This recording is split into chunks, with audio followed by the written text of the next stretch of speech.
오늘은 찰스 스펄전 목사님이 영국의 청년들에게 전했던 메시지의 내용으로 금요기도의 말씀을 시작하려고 합니다. 젊은이여, 영국의 모든 도시, 모든 마을, 모든 촌락이 어느 곳에서든지 런던으로 향하는 길이 있다는 사실을 알지 못하는가? 그와 마찬가지로 성경의 모든 본문에도 성경의 대도시, 곧 그리스도께로 향하는 길이 있다. 사랑하는 형제여, 성경 본문을 읽을 때는 그리스도께로 가는 길이 어딘가라고 묻고 대도시, 곧 그리스도께로 가는 길을 따라 말씀을 전하라. 나는 성경 안에서 그리스도께로 향하는 길과 무관한 본문을 발견한 적이 없다. 만일 성경에서 그리스도께로 향하는 길과 무관한 본문을 한 곳이라도 발견한다면 나는 길을 만들 것이다. 울타리와 도랑을 뛰어넘어 나의 주님께로 향할 것이다. 이것이 찰스 스펄전 목사님이 영국의 청년들에게 전했던 메시지입니다. 성경의 어느 본문을 펴놓아도 그것이 꼭 영국의 모든 길들이, 촌락의 길이 대도시 런던을 향해서 길이 나 있는 것처럼 성경의 어느 본문을 펴들어도 그 본문은 그리스도를 향해 있다는 거예요. 저는 오늘 말씀을 묵상하면서 오늘 솔로몬 행각에 모인 이스라엘 백성들에게 오늘 베드로가 보여주는 그 모습이 바로 이러한 모습을 우리에게 보여준다고 생각합니다. 날 때부터 걷지 못했던 장애인을 예수 그리스도의 이름으로 낫게 한 사건은 성전에 오가는 많은 사람들에게 아주 충격적인 그런 사건이었습니다. 병고침을 받은 사람이 베드로와 요한을 붙잡는다고 오늘 성경에 말하는데요, 이 붙잡다라는 단어는 얼마나 강력한 단어냐면 체포되다 이런 의미로도 번역되는 단어입니다. 그러니까 정말 베드로와 요한을 이 고침받은 사람이 놓아주질 않는 거죠. 딱 그런 상황입니다. 그러고 있을 때에 많은 사람들이 이 사람이 병고침으로 기적적으로 나았다는 소문을 듣고 솔로몬 행각에 모여듭니다. 12절 말씀, 베드로가 이것을 보고 백성에게 말하되 이스라엘 사람들아, 이 일을 왜 놀랍게 여기느냐? 우리 개인의 권능과 경건으로 이 사람을 걷게 한 것처럼 왜 우리를 주목하느냐? 지금 베드로와 요한은 자신들에게 그 집중됐던 시선을 예수님께로 향하게 합니다. 우리의 개인의 권능과 경건의 능력이 그 능력으로 이 사람 고친 것 아니다. 이 사람 나은 거는 우리와 전혀 나에게서 나간 것이 아니다. 그렇게 말하고 있습니다. 예수님께로 돌아갈 영광을 조금도 그들에게로 취하지 않습니다. 그리고 이어서 13절부터 오늘 우리가 읽었던 26절 이 본문 끝까지의 내용이 바로 복음이신 예수님을 전하는 베드로의 설교입니다. 베드로는 오순절 성령 강림 사건을 경험한 이후에도 당시 예루살렘에 모여있던 디아스포라 유대인들이 이 제자들이 난곳 방언으로 그들이 태어난 곳의 언어로 하나님의 큰 일을 이야기하는 것을 보고 너무 충격을 받았을 때도 그 사람들에게 바로 그 기적적인 사건 다음에 베드로가 복음을 전하는 일이 있었습니다. 오늘 3장에 나오는 두 번째 설교도 똑같이 어떻게 보면 2장의 사건을 재현하듯 진행이 되어지죠. 근데 이 2장의 베드로 설교와 3장의 베드로 설교 공통점이 있습니다. 바로 그리스도 중심 설교라는 거예요. 오늘 우리가 13절부터 26절까지 쭉 읽으셔서 아시지만 이 내용은 다른 어떤 주변 얘기가 없어요. 오직 성경이 예언하시는 예수 그리스도와 그리고 그 예수 그리스도를 믿는 것이 우리에게 어떤 은혜가 영적인 영향을 주는지를 설명하고 있습니다. 찰스 스펄전 목사님이 제가 앞에 인용한 글에서 모든 길이 예수 그리스도께로 나가야 한다라고 외친 것처럼 베드로의 오늘 사역과 메시지는 예수님께 초점이 맞추어져 있습니다. 오늘 사도행전 3장 베드로에 전한 이 복음, 이 본문의 말씀을 묵상할 때 저는 오늘 베드로의 입장이 아니라 이 설교를 듣는, 베드로가 전한 이 복음을 듣는 솔로몬 행각에 모인 그 이스라엘 백성의 심정으로 우리가 오늘 이 본문 말씀을 한번 묵상하기를 원합니다. 로마서 1장 15절에 바울이 이렇게 로마 교회 성도들에게 말합니다. 그러므로 나는 할 수 있는 대로 로마에 있는 너희에게도 복음 전하기를 원하노라. 어떻게 보면 이건 생뚱맞죠. 왜요? 교회 성도들에게 지금 이 편지를 전하고 있는 거잖아요. 그런데 바울은 그들에게 내가 너희에게도 복음을 전하기 원한다 말합니다. 복음은 예수님을 처음 만나는 그 순간에만 들어야 되는 것이 아니라 우리가 모든 때 모든 순간 예수 그리스도가 우리의 삶에 좋은 소식임을, 복된 소식임을, 유일한 답임을 들어야 되는 줄 믿습니다.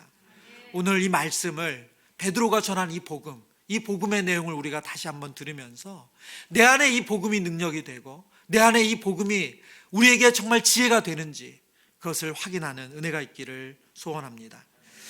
베드로가 전한 복음 첫 번째는요, 예수 그리스도는 성경의 예언대로 오신 유일한 구원자이시다. 지금 이 메시지를 전하고 있습니다. 18절 말씀, 그러나 하나님이 모든 선지자의 입을 통하여 자기의 그리스도께서 고난 받으실 일을 미리 알게 하신 것을 이와 같이 이루셨느니라. 지금 베드로가 유대인들에게, 구약에 정통한 유대인들에게 복음을 전하면서 뭐라고 말하냐면 하나님이 모든 선지자의 입을 통하여, 하나님이 모든 선지자의 입을 통하여 말씀하셨다는 거예요. 그 말씀하신 것을 그리스도께서 성취하셨다, 이루셨다라고 말씀하고 있습니다. 예수 그리스도는 모든 선지자의 입을 통하여 예언하신 메시아이시고 그 메시아에게 구약에 예언된 그 고난을 바로 예수님이 이루셨다는 것입니다. 13절 말씀에는 아브라함과 이삭과 야곱의 하나님, 곧 우리 조상의 하나님이 그의 종 예수를 영화롭게 하셨느니라. 너희가 그를 넘겨주고 빌라도가 놓아주기로 결의한 것을 너희가 그 앞에서 거부하였으니. 지금 베드로는 아브라함의 자손이라고 확신하며 살아가는 유대인들을 향해서 아브라함과 이삭과 야곱의 하나님, 곧 우리 조상의 하나님이 영화롭게 한 분이 예수 그리스도시라고 설명하고 있습니다.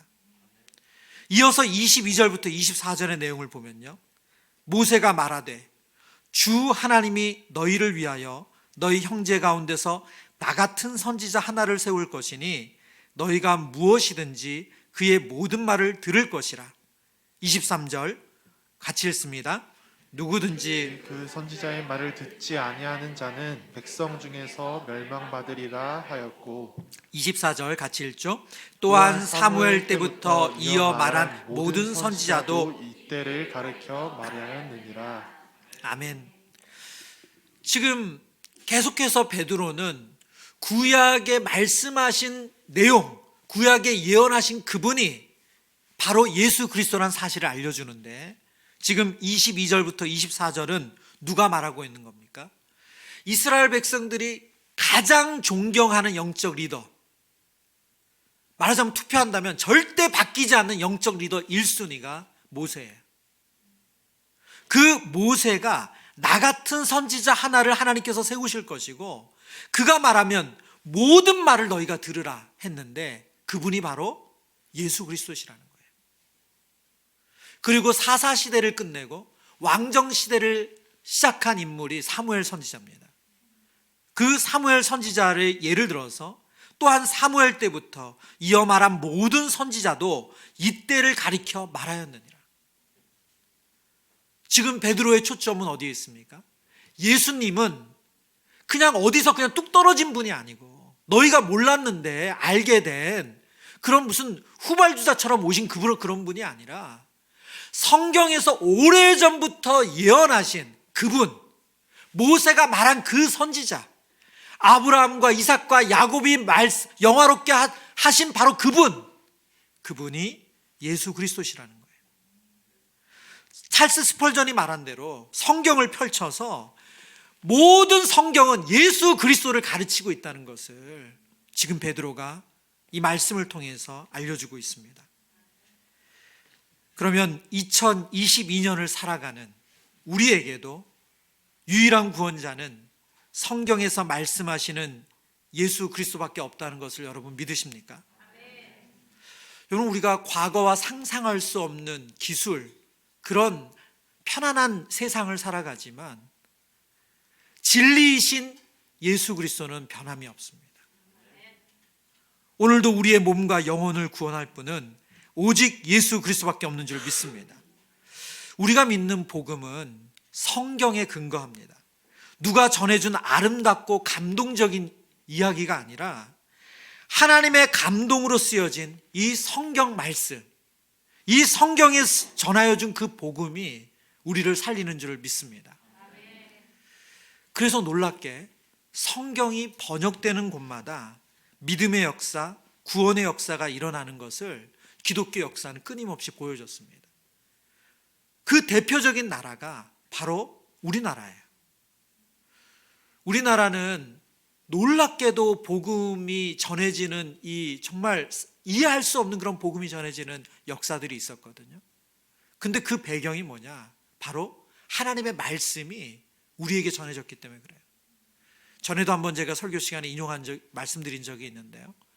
1885년 4월 5일 부활절에 개신교 선교사인 최초의 선교사 언더우드 아펜젤러 선교사가 제물포항으로 조선의 선교를 시작했어요. 그게 개신교 선교의 시작입니다.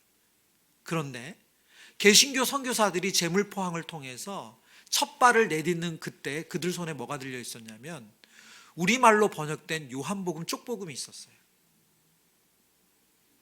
너무 놀라운 역사죠. 이 일이 어떻게 가능했는가? 이것은 우리나라 북쪽의 신의주 쪽에서부터 이 끊임없이 영국의 선교사들이 한국에 들어오기 원했지만 우리나라가 쇄국전책을 써서 선교사들이 한국에 들어올 수가 없었어요. 그러나 이 중국을 오가는 상인들을 통해서 조선말을 배운 우리 영국의 성서공회 선교사가 성경을 번역했어요. 그게 요한복음 쪽복음이에요. 그거를 이수정 씨라고 통역을 했던 그 통역관이 일본에서 그 요한복음 쪽복음을 완성합니다.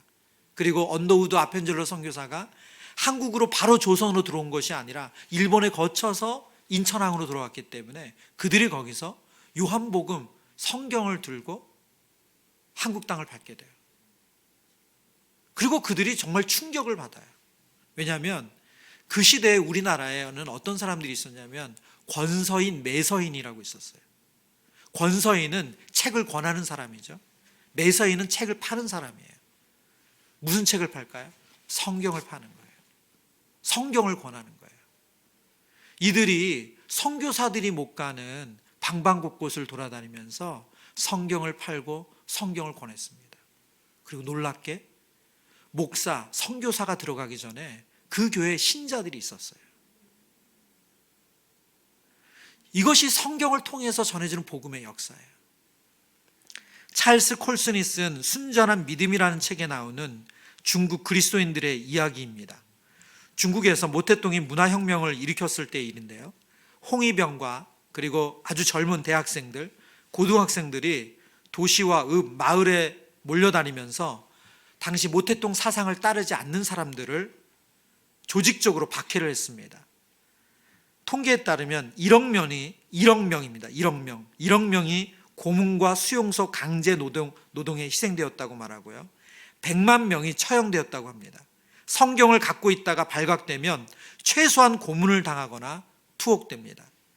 1974년 중국 하남성의 그리스도인들은 함께 모여 목숨을 걸고 그 당시에 이런 상황에서도 성경 공부를 하고 있었거든요.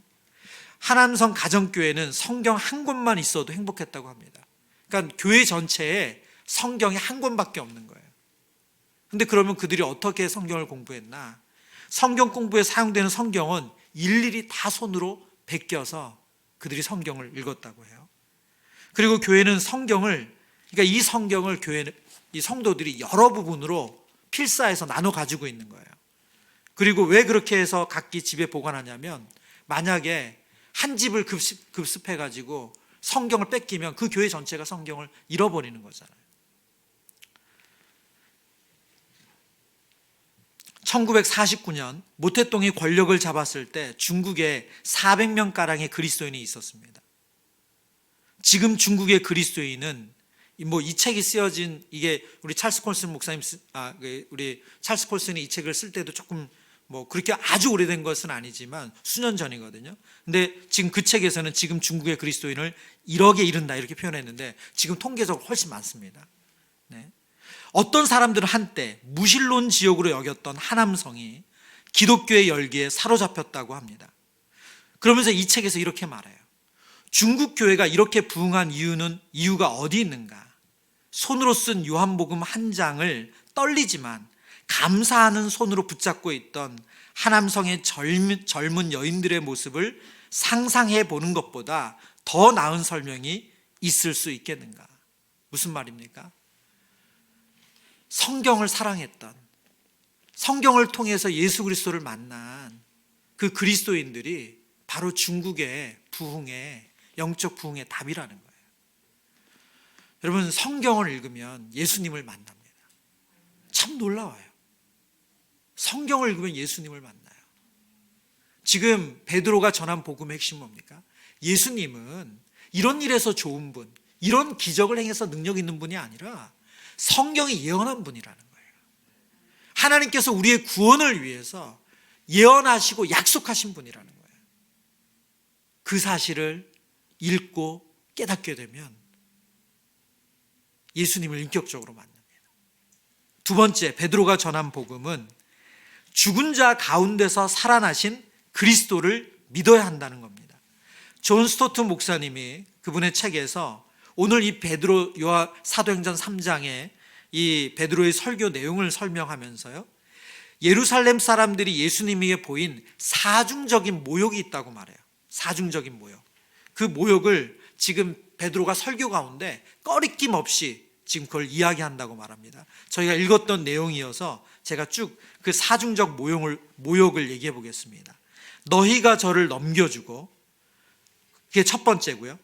바로 그들이 예수님을 넘겨준 것을 말하고, 두 번째는 빌라도가 놓아주기로 결의한 것을 너희가 그 앞에서 거절하고, 그리고 세 번째는 너희가 거룩하고 의로운 일을 거부하고 도리어 살인한 사람을 놓아주기를 구하여, 분명히 빌라도가 너희들의 이 명절에 한 사람 놓아줄 일이 있는데 예수를 놓아주라고 했을 때 그들이 거절했죠. 그리고 네 번째가 생명의 주를 죽였도다.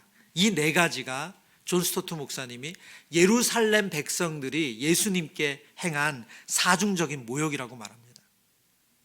그런데 하나님은 이 모든 것을 반전시키셨어요. 완전히 뒤바꿔 놓으셨어요. 오늘 본문 15절 16절 말씀 함께 읽겠습니다.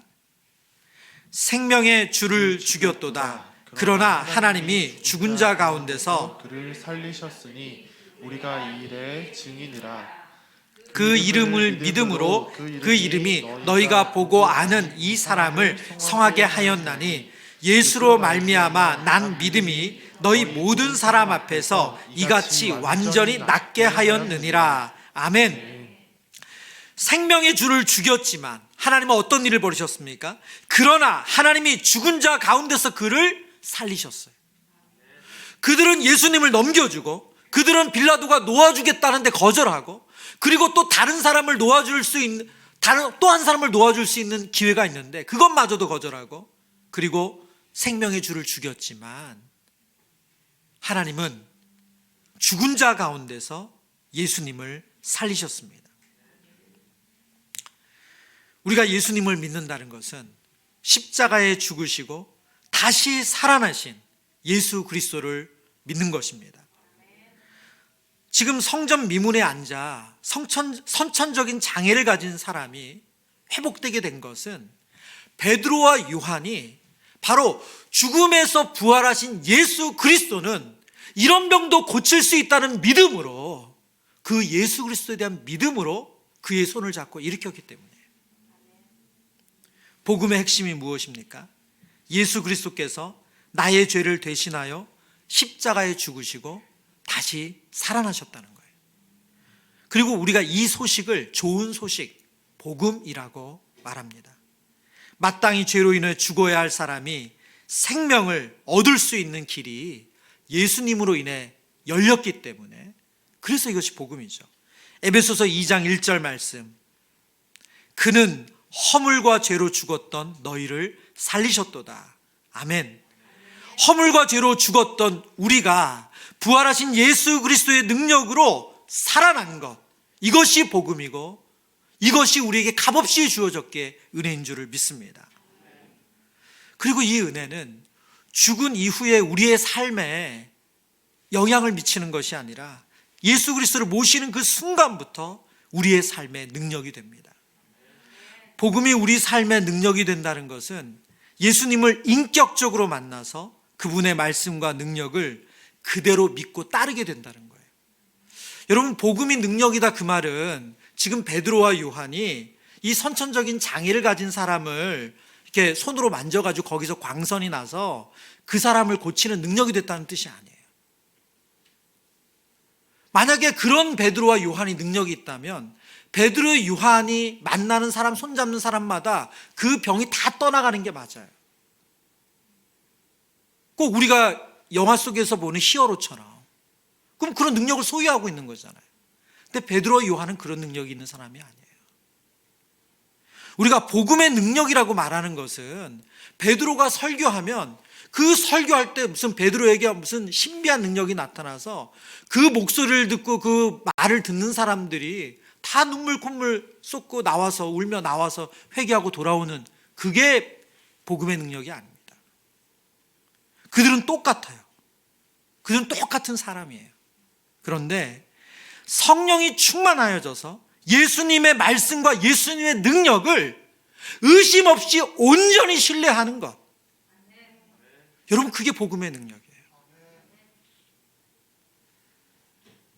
그 능력은 우리에게서 있지 않고 예수님에게 있습니다. 근데 예수님의 능력이 왜 우리에게 안 나타납니까? 우리가 전적으로 신뢰하지 않기 때문에. 금요기도 때 여러 번 이 말씀을 드렸지만 복음을 전해지는 현장, 지금도 선교지에서는 수많은 믿음의 역사, 우리가 이해할 수 없는 그런 초자연적인 역사들이 일어나요. 예, 의사도 없고 아무것도 없는 그곳에서 선교사님들, 목사님들이 기도함으로 병 고치는 일은 지금도 꼭 우리나라 70년대, 80년대 복음을 전할 때 일어났던 그 일이 지금도 일어나요. 왜요? 왜요? 예수 그리스도가 그런 능력의 주님이심을 전적으로 신뢰하고 그 복음을 위하여 순종하는 이들이 있기 때문에 그렇습니다. 이것은 2022년 수원에 살아가는 우리에게도 동일한 줄 믿습니다.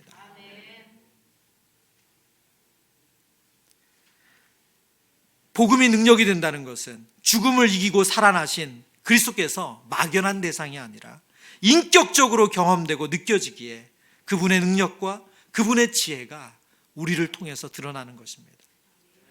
저와 여러분의 삶 가운데 죽음을 이기시고 부활하신 그 복음의 능력이 우리의 삶을 통해서 흘러가기를 축원합니다. 세 번째, 베드로가 전한 복음의 내용은 예수님을 믿는다는 것은 회개가 반드시 필요하다는 것입니다. 19절 말씀 같이 읽습니다. 그러므로 너희가 회개하고 돌이켜 너희 죄 없이 함을 받으라. 이같이 하면 새롭게 되는 날이 주 앞으로부터 이를 것이요. 오늘 본문에 너희가 회개하고 돌이켜라고 말합니다. 회개하고라는 단어는 메타노에오라는 헬라어거든요. 이 말은 마음을 돌이키는 것을 말합니다. 마음이 돌이켜진다. 그게 메타노에오예요.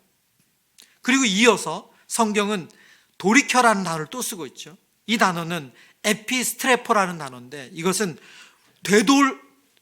그 방향을 몸이 되돌리는 거예요. 돌이키는 겁니다. 그러니까 메타노에오라는 단어는 마음을 돌이키는 데 초점이 있다면 이 에피스트레포는 행동이 완전히 선회하는 것, 행동이 돌이키는 데 초점이 맞춰진 단어입니다. 지금 성경은 베드로가 이 설교를 통해서 그들에게 뭘 하라고 말해요? 너희가 회개하래요. 너희가 돌이키래요.